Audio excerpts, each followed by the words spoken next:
Hello, everyone, and welcome Hello. to Rob. No, Rob, you shut up, Rob. Okay. All right. All right. Yeah. Got it. Got it. This is Rob's review I'll of have enough a time to talk. comic book. So, Rob, take it away.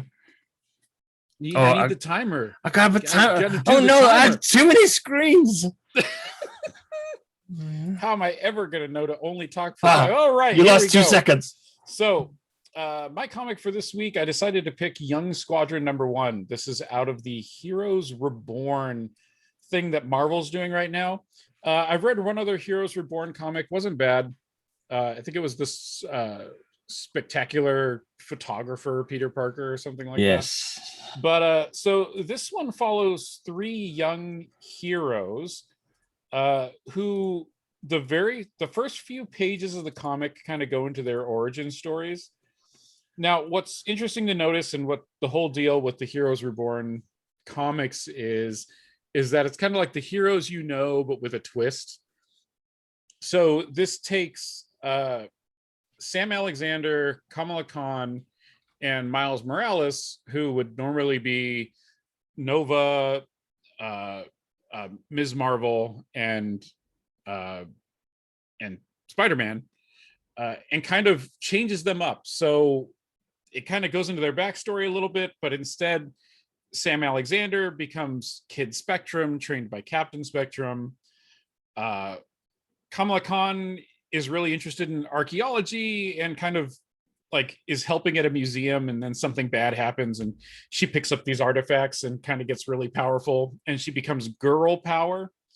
Horrible name. I'm sorry. A horrible name for a superhero. Uh, and then Miles Morales instead takes an extreme interest in technology and crime fighting technology. And when the Falcon dies in this, killed by the Green Goblin, he decides that he's going to be the new Falcon. So he takes up the mantle of Falcon, and eventually these three get together and decide to form a little group. Um, so the first thing they end up fighting is the Wrecking Crew. So yeah, the laughter is warranted.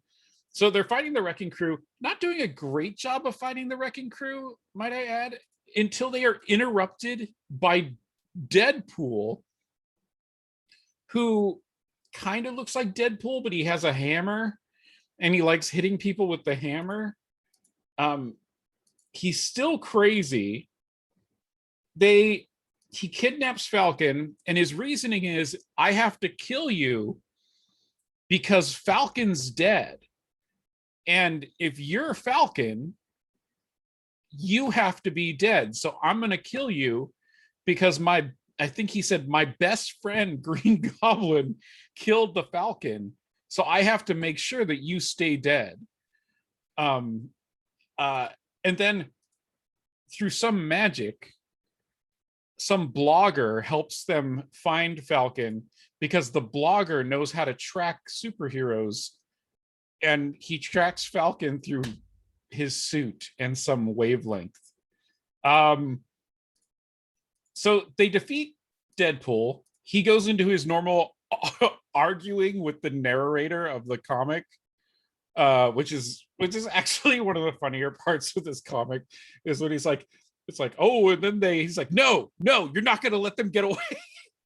uh, but the comic overall, uh, just to kind of generalize, I guess, I liked the art. I think there's a lot of good panels in this comic. The art was very consistent.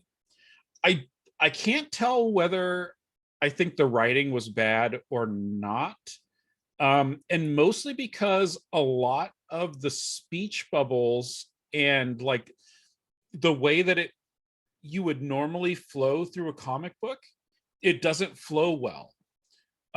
There is I wish I could find the panel very quickly, but there's a panel where something very clearly happens, and normally what would have happened before, you normally would, oh, look to the left hand side, and there's their reaction to like, oh yeah, and then something big happens.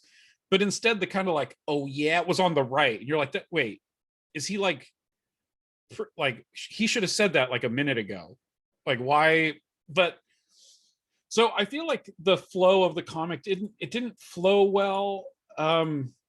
And they don't do a good explanation at the end of like, we're going to be the young Squadron because the real Squadron is hurting people. And like, they don't give an explanation. They're just like, oh, they're hurting people. Anyways, that's where it kind of wraps up. All right, wrap it up. I did. So my rating for this, I'm going to give it a, because I liked the art, but the flow didn't go well. And I probably would read the next one. I'm going to give it a 2.5. Maybe I could be persuaded to a 3, but there was just too many points where the flow didn't feel right. So yeah, I'll stick to a 2.5. Okay. Interesting concept. They have a lot of these. Oh yeah. There's another one. When we were picking comics, I actually read another one that I thought I might do, but I got like 6 pages in and was like, no, I'm not reading the rest of this. For anyone who's curious, it's from the Heroes Reborn. It's the Siege Society. It kind of features on a group of villains, and I couldn't stand it. And they got Magneto and the Mutant Force. I didn't read that, but I kind of want to. Yeah, so check them out if you're interested, but don't expect a whole lot, it sounds like. Yeah, I feel like this is kind of a popular thing in comics, maybe recently. I think maybe it kind of always has been. Right. It's kind of like, I feel like this is a second take at What If. Yeah. Now, if What If wasn't a thing right now, it would be a What If. But yeah. Because there's a lot of this where it's just like, well, that's basically what Heroes Reborn is. It's like, what if their hero path had been slightly different? Yeah, I guess it shows that we're all just one decision away from becoming someone else. Yep. There, I made it deep. All right. Ugh. Well, that's it. We reviewed 2 comics, a terrible Marvel comic and an even worse American mythology comic. But we did it. That's the important part. We read them so you didn't have to. And to the one person that joined us in the last week, thank you so much. Yeah. And the one person that will join us this week, thank you so much. Thank you again. All right. We're outie. All right. Have a good one. Yep. Do that like, follow stuff. It helps. Yeah. It's down there.